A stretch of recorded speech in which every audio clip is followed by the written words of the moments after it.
ఆరదు పురుగు సావదండి. ఆ స్థితిలోకి వెళ్ళిపోతున్నాం మనం. ఆ స్థితిలోకి వెళ్ళిపోతాం దేవునికి ఇష్టం లేదు. ఎందుకంటే అది అది నిత్యము ఉండేదండి. అది ఇంక దానికి అంతం ఉండదు. అందులోకి వెళ్ళామంటే ఇంక దానికి అంతం ఉండదండి. ఆ ఆత్మ అందులోనూ నిత్య నరకం అనుభవించవలసిందేనండి.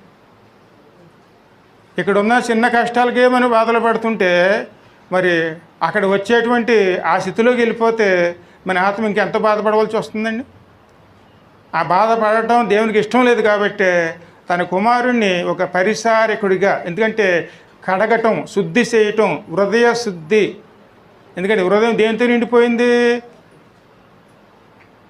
ఈ లోకంలో ఉన్న చెత్త చెదారం అంతా మన హృదయంలోనే ఉంటుందండి. ఘోరమైనటువంటి వ్యాధి గలది. ఆ హృదయాన్ని శుద్ధి చేయటానికి ఆయన ఈ లోకానికి వచ్చారండి. ఆయన అందుకే నేను పరిచర్య చేయటానికే వచ్చాను, కానీ పరిచర్య